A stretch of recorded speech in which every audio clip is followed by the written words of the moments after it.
Today I'm taking an incredibly short red-eye flight in Africa, 2 segments totaling not more than an hour and 20 minutes, on Kenya Airways 737 in business class from Nairobi to Zanzibar. I actually really don't know what to expect here, so hey, let's go flying. We're in the lounge in Nairobi now in the middle of the night, and we're about to go to Zanzibar via Dar-es-Salaam. For some reason, my brain is all out of whack. I had the idea that this was going to be like a 3-hour 737 flight down to Dar-es-Salaam, Tanzania's capital. Actually, it's only an hour. I don't know how I got that into my head.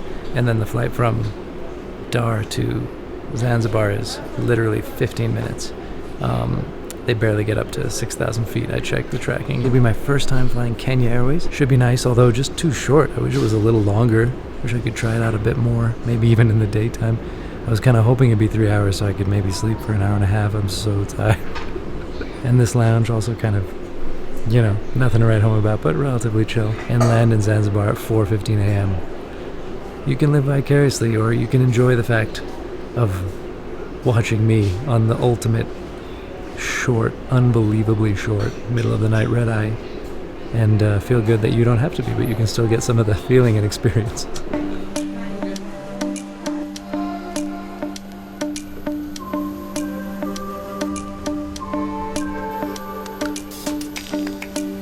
It's not exactly the coziest cabin I've ever stepped into, but the seats have lots of room, and for a quick regional flight, this is definitely adequate. The cabin crew, on the other hand, did not seem very happy, and who can blame them working a flight in the middle of the night like this, but they also tried to stop me filming before I sort of inquired why and whether there was any rule about this at the airline, and then they kind of just faded away. And that is the sort of thing that annoys me a lot. Kenya.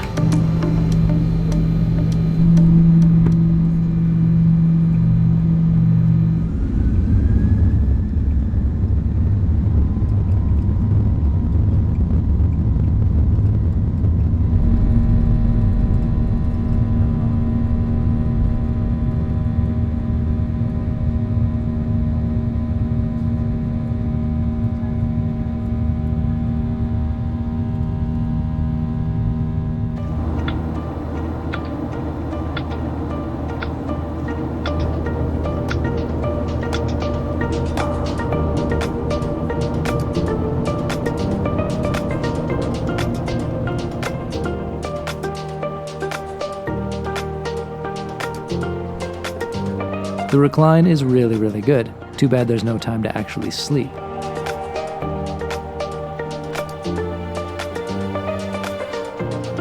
And here's a very weird snack. I feel like they had a mandate to at least serve something hot, anything, and this is what came out of that. I think at this time of night you'd be better off skipping this and just having some packaged items in case anyone is hungry. Oh, and a room temperature Tusker beer, which tastes like if vitamin water had a beer flavor. Yeah, it wasn't great.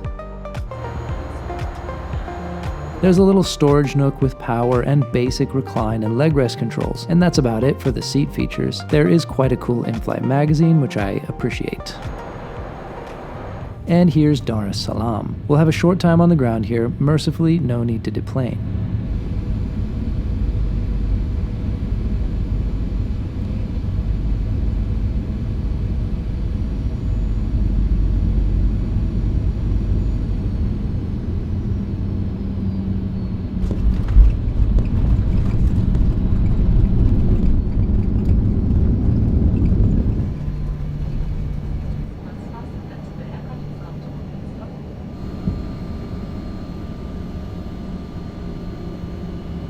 Very quick hour and a bit flight down here. The meal was a bit weird, but the real winner on this cabin is the seats. Tons of legroom, tons of recline. Unfortunately, I've only ever had about 5 minutes in a row where I got to recline it before it was time to either put it up for the meal or put it up for landing. And this next one is going to be no better. Won't be reclining at all. So I can't really give it a proper try, but you know, it's a pretty comfy way to fly little short flights around Africa, I would say, even if it's lacking some of the, you know, refinements you might want, but it's good. And off we go for one of the shortest jet flights of my life over to Zanzibar. Today will be even shorter because landings are happening toward the north, so there's barely even any need to turn after takeoff. You're basically on final as soon as you get up in the air.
This was all easy enough. Would I recommend Kenya Airways? I can't really decide. I flew them in economy going back after this, including on the long haul, and I found the cabin crew generally to be not in the best mood and sometimes downright dismissive. Ground staff at Zanzibar were also very unpleasant when checking in for the return. But this product itself is really fine, and I should probably try it out on a longer daytime flight when I feel less like a zombie so that I can properly assess. All right, Zanzibar, nice. Tanzania, 84th country for me. Super excited to be here for a few days. Take a bit of a rest, don't fly for a bit. I've been flying every day for quite a few days, so it's nice. Probably not the most fair flight to test out Kenya Airways for the first time on and really judge them. It was, mediocre, fine, whatever. We got here, but that seat is nice. I could fly a few hours in that for sure. Next time we'll be doing economy on the same plane back to Nairobi. The day in Nairobi, then economy 787 up to Paris and Amsterdam on Kenya Airways. So a whole range of things to test out. Now I'm gonna go to the beach, or maybe sleep. See you next time.